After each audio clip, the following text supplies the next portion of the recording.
Tchau, Bela! Seu podcast sobre tendência, comportamento e inovação nos mercados de beleza e bem-estar.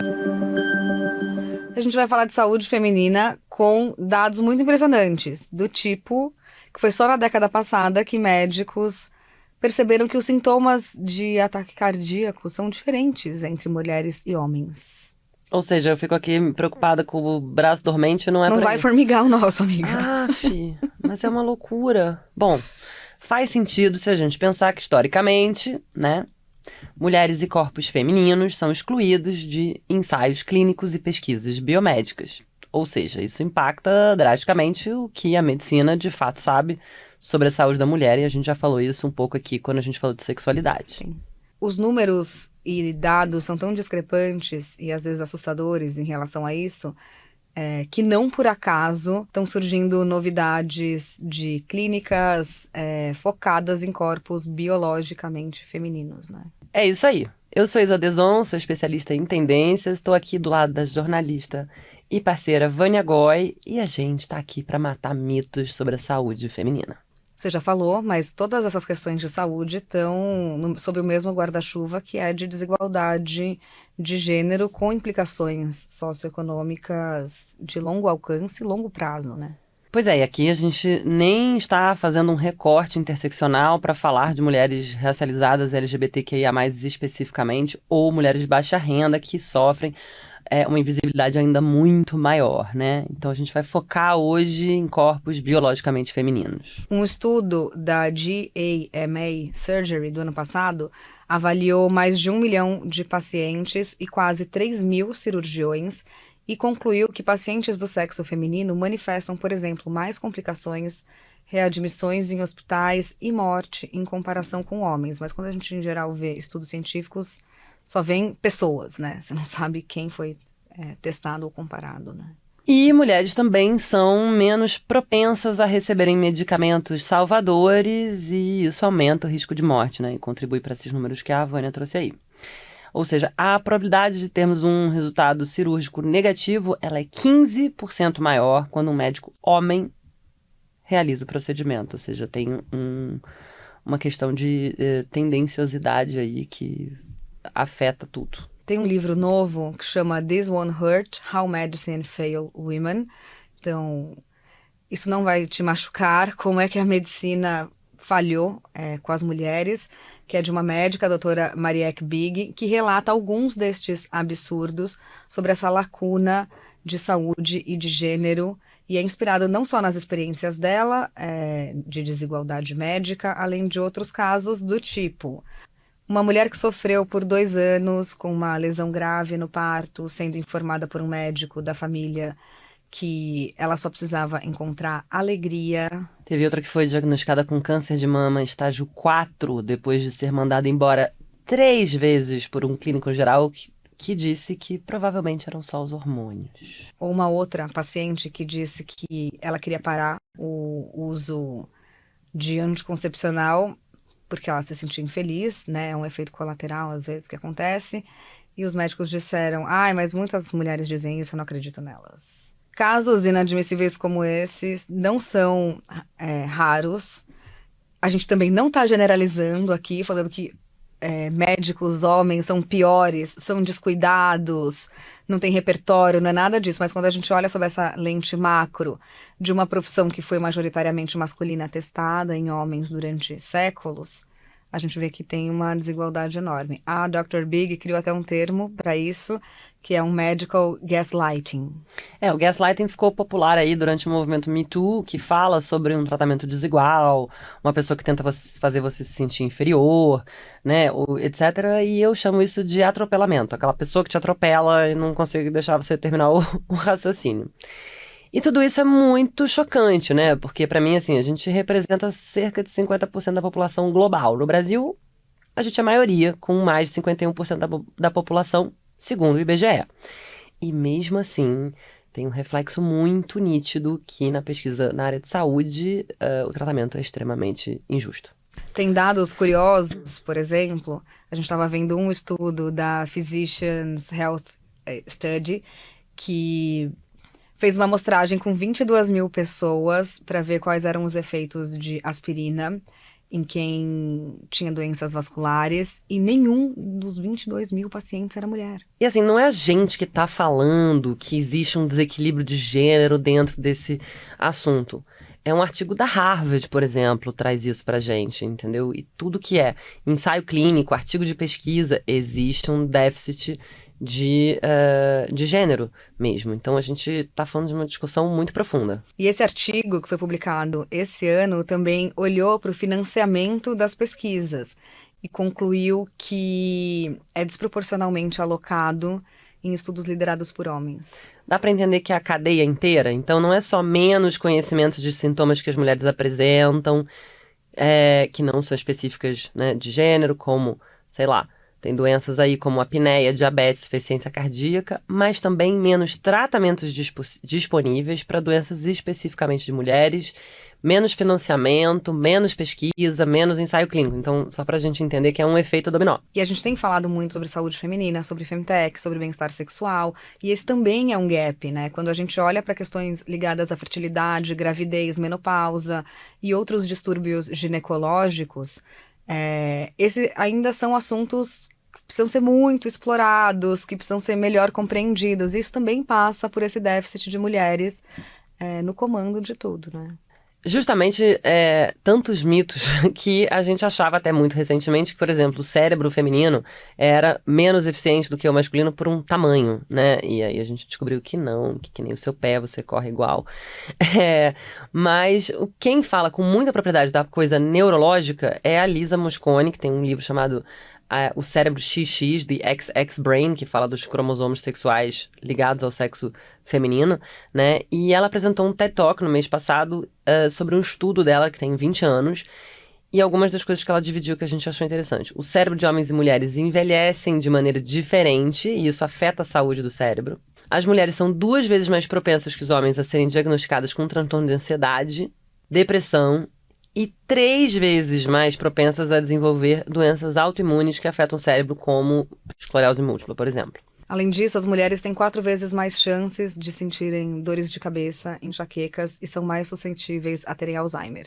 Ou seja, a saúde cerebral das mulheres continua sendo uma das áreas de medicina menos pesquisadas, diagnosticadas e tratadas e financiadas. Ou seja, a gente não está aprendendo nada, a gente precisa melhorar. E quando a gente fala de financiamento, isso tem muito impacto para o desenvolvimento dessa comunidade científica, né?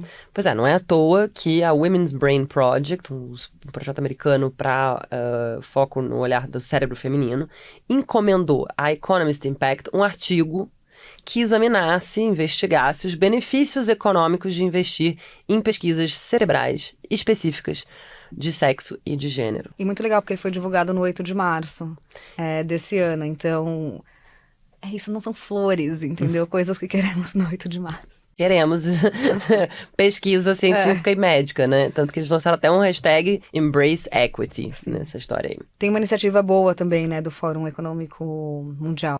Pois é, o que a gente está vivendo é esse momento de ter que provar, é uma loucura, mas tudo bem, vamos nessa, os benefícios socioeconômicos de investir na saúde das mulheres, né? Não devia ser mais óbvio, mas a gente vai chegar lá.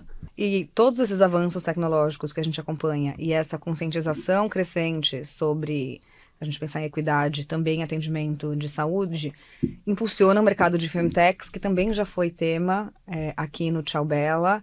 Em 2021, o New York Times falou que essas são as grandes próximas coisas de cuidados para a saúde, né? Os grandes negócios do futuro, né? Mas aí a gente olha a World Intellectual Property Organization, que fez uma análise, que foi em março desse ano, e segundo ela, essa indústria atende às necessidades dos consumidores ocidentais.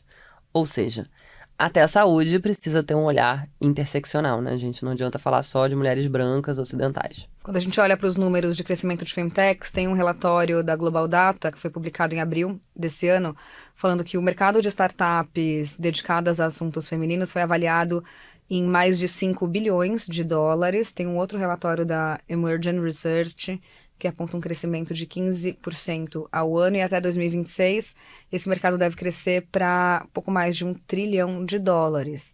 Ou seja, se ninguém quer fazer por boa vontade, por equidade, por dinheiro vai ter que fazer, né? Exato, e aí, eventualmente, a gente vai precisar financiar empresas lideradas por mulheres, porque o que está acontecendo? Mulheres estão consumindo mulheres. A gente tem exemplos muito legais de investidoras no Brasil apoiando startups, né? Eu acho que tem um case legal pra gente trazer, que foi a Fio, que é voltada a produtos de bem-estar sexual, que atraiu um grupo só de mulheres investidoras anjo para uma rodada avaliada em mais ou menos R$1 milhão. Esse investimento foi feito por mulheres por meio de uma rede chamada Sororité, que conecta novos negócios com potenciais investidoras. E mesmo assim, há um caminho longo a ser percorrido. Um relatório encomendado pelo Reino Unido em 2022 chama a atenção, porque ele fala da profunda falta de atividade de pesquisa, destacando que nos últimos 40 anos, apenas 2 novos medicamentos foram aprovados para o uso na gravidez, por exemplo, que é uma questão que a gente sempre fala aqui, que é o momento mais sensível. Sim. Seja skincare, medicamento, qualquer coisa. Não, e quando a gente fala de biologia reprodutiva, quando a gente fala de saúde da mulher sob esse recorte, os debates ficaram calorosos, né? Nunca falamos tanto de endometriose ou ouvimos tanto falar quanto nos últimos anos, né? Vamos explicar um pouquinho o que é? Bom, endometriose é uma doença crônica caracterizada por uma presença anormal do endométrio fora da cavidade uterina. Então, é como se o que a gente tem dentro do útero se deslocasse no corpo, se fixasse em outros lugares e ele responde a um momento hormonal, como aconteceria dentro do útero, só que fora dele. Então, um processo inflamatório que gera bastante dor, que pode dificultar fertilidade, quem quer ter filho, enfim, sensível e meio mítico até, né, entre as mulheres. E que nem é tão raro assim que ela, por exemplo, afeta 100% das apresentadoras desse podcast. Nessa estatística, nessa amostragem. Exato. Bom, é uma doença que atinge 1 em cada 10 mulheres em idade fértil, dá uma média aí de 200 milhões, segundo a OMS, e leva mais ou menos 7 anos para ser diagnosticada. Ou seja, não é uma coisa que você acha assim fácil. Essa é uma condição que se manifesta de formas diferentes, em mulheres diferentes. Algumas passam anos sem ter nenhum sintoma e às vezes estão tentando engravidar e descobrem que tem endometriose. Mas a gente teve uma porta-voz muito potente para tornar esse assunto mais massificado, que foi a Anitta, que diz que sofreu com dores horríveis com endometriose e levou 9 anos para ter o diagnóstico, né? O corpo feminino sempre é um corpo político, aquilo que eu falo, gente. E é isso. Outras mulheres que têm a mesma questão têm dor durante ou fora do ciclo menstrual, como se fosse uma cólica muito forte. Algumas têm dor durante a relação, outras têm dor para fazer xixi, que parece uma infecção urinária. Tem gente que tem dor para ir ao banheiro. Depende de onde tá pegando a sua endometriose. Conta o seu diagnóstico. Você demorou quanto tempo para ter? Eu fui diagnosticada com 30 anos. Eu tinha uma menstruação de 10 dias, dos quais 4 eu passava de cama desde que eu menstruei com 12 anos. Uhum. E a minha mãe vive dizendo que ela acha que ela também tem, porque como os sintomas que eu tenho, ela tinha, por exemplo, eu nunca tive dor na relação, eu nunca tive outras coisas que talvez me tivessem levado mais rapidamente ao médico. Eu tinha, na verdade, cólicas e uma duração e um fluxo tão absurdo. Só que a minha mãe era parecida. Então tem essas pegadinhas parece familiares. Que é tipo uma genética, não parece que era um problema. Se ela sobreviveu a isso e ninguém diagnosticou nada, não deve ser nada, né? Exatamente. Por isso, assim, eu tô no quadro de pessoas que consideravam isso normal. Até fazer uma consulta e, e entender. Nunca mais tive dor. Em compensação, mas comecei a tratar. Mas eu sou desse time da Alliance of Endometriosis, desse dado que você vai dar. Que diz que 90% das pessoas com endometriose se sentem desacreditadas, descartadas ou ignoradas pelos outros. Mais de 40% das pessoas entrevistadas disseram que suas discussões com profissionais de saúde não foram abertas nem produtivas. Gente, 40% é muita coisa. É tipo metade, gente, vai. 70% acreditam que os especialistas médicos têm consciência limitada do impacto da endometriose na vida dos pacientes. E isso foi o que a minha médica me falou quando ela me diagnosticou. Que só 20% dos ginecologistas no Brasil sabiam diagnosticar isso na época, já tem alguns anos. Sim. Não sei se é verdade o dado, mas eu achei interessante. E faz sentido. Eu demorei anos, né? Eu demorei 7 anos para ter o diagnóstico. Eu fui uma adolescente com cólica brutal de ter que ir pro médico, tomar remédio na veia, ficar incapacitante, deitada. Eu vomitava muito.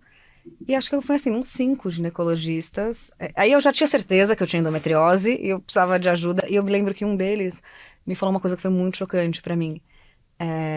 Ele falou, não, mas não vale a pena fazer uma laparoscopia, que é invasivo, minimamente invasivo, pra fazer o diagnóstico. Melhor você tomar pílula e quando você quiser engravidar, a gente faz. E eu falei pra ele, não, eu tô sofrendo muito com os efeitos colaterais da pílula e eu não tô pensando em engravidar, eu quero ter bem-estar todo mês, eu não quero ter muita dor. Agora eu tô muito preocupada com a dor.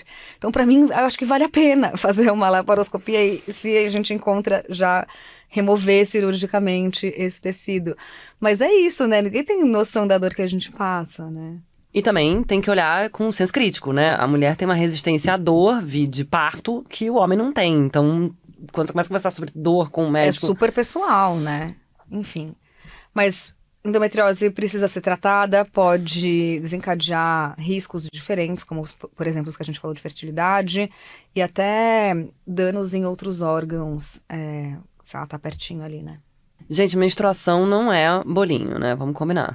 Meu, você sabe que eu tava vendo essa semana no TikTok um vídeo muito bom de uma chinesa que mora no Brasil, falando que durante o período menstrual os cuidados da casa mudam, então o parceiro assume várias das tarefas tradicionalmente ligadas à mulher, e isso também tem impacto no trabalho. Eu ia ser dessas pessoas que eu preciso de licença menstrual para viver. A minha sorte é que eu sempre trabalhei em redação de revista feminina, que só tem mulher, então elas já sabiam que uma vez por mês, ou eu semi-desmaiava em alguns instantes na redação e tinha que ser removida, ou eu não ia e eu ia ficar 2 dias em casa, porque eu tinha que ficar de cama. Bom, e aí temos o assunto de licença menstrual, que eu tô muito animada. Sim. Então, na Rússia soviética, que foi implementada em 1922, gente, vocês estão achando que é novidade? Só que aí o que aconteceu foi suprimida em 1927, depois das pessoas terem manifestado um certo receio de que pudesse acontecer uma discriminação, porque até hoje, gente, a gente não pode falar do assunto de menstruação, que é um grande tabu ainda na presença Que é o de melhor homens. exemplo da Isa. Você tem que sair com o absorvente da sala de aula pra ir no banheiro como se você estivesse portando drogas ilegais. Ninguém pode ver que alguém passou um absorvente pra alguém. Vergonha da menstruação. Tô pra entender ainda esse negócio. E a Coreia do Sul permite que as mulheres trabalhadoras tirem um dia de férias por mês. Férias é uma palavra um pouco ofensiva nesse caso, mas pelo menos tem. Mas acho muito interessante a gente pensar que empresas e organizações podem criar suas próprias condutas, né? Bem mais gentis com quem, por exemplo, tá menstruando. Pois é, a gente já tá vendo isso em algumas empresas se mexerem. Então, o Carrefour, por exemplo, já permite que trabalhadores diagnosticados com endometriose tirem 12 dias de licença remunerada extra por ano. E aí eu fico pensando, se a Oprah tem dificuldade de informação sobre esses assuntos, imagina a gente, né? Outro dia ela contou essa história que ela não tinha muita informação sobre menopausa e ela começou a ter uns sintomas meio de desconforto cardíaco e não sabia que as coisas podiam estar relacionadas. Então, imagina, né? E você sabia que 40% das pessoas na perimenopausa, que é o período que precede a menopausa, experimentam esse sintoma? Isso é um dado da Women's Health de 2022, ou seja, a gente está falando de 40% das mulheres tendo Sim. isso, né? Então, se você quiser mais assuntos sobre menopausa, a gente tem um episódio inteiro chamado O Futuro da Menopausa. E se você tiver com palpitação cardíaca, talvez seja perimenopausa e não ataque cardíaco. O que seria uma ótima notícia, não é Sim. mesmo? A gente começou falando de doença cardíaca para mulher, vamos terminar esse episódio. Também tem uma matéria na Time que fala de algumas estatísticas da American Heart Association que mostram que uma mulher morre a cada minuto de doença cardíaca nos Estados Unidos. E talvez o braço delas não estivesse formigando tanto, né? Pois é, ó, se liga aqui. Em 87, houve uma redução nas taxas de mortalidade por doenças cardiovasculares entre os homens, enquanto as mulheres começaram a superar os homens em mortes por essas mesmas doenças. Isso porque médicos de cuidados primários e cardiologistas não estavam reconhecendo a doença cardíaca em mulheres que tendem a sentir coisas como náusea, vômito, falta de ar, muito mais do que os homens. Bom, gente, a gente podia entrar aqui num outro assunto, que é clitóris. Este lugar onde mora o prazer feminino, que serve só para isso, mas que a anatomia completa foi descoberta em 98. por uma mulher, obviamente. Então, isso rende outro episódio. Vamos parar aqui, que a gente volta e pode falar desse assunto. Mas só pra vocês terem uma ideia, não faz 20 anos, né? Ou seja, não é só coisa ruim, coisa boa também. Ainda bem que tem umas mulheres pesquisando umas coisas que nos interessam. Continuem, meninas. Bom, esse último episódio foi gravado nos estúdios aqui do Iguatemi, nosso patrocinador master. A gente tá vestindo 100, muito finas, Isa muito quentinha. A gente conta com pesquisa do Felipe Stoffa e da Larissa Nara para todos os episódios, que são roteirizados pela Katrina Carta Kovarik, a trilha do Alex Batista, a direção de arte é da Núbia Lima. A gente grava com um monte de gente aqui no fundo, time da Arara, Space House, que também cuida da edição. Toda quinta-feira tem episódio novo. Fica por aqui. Ative as notificações e até breve. Até lá. Tchau, Bela!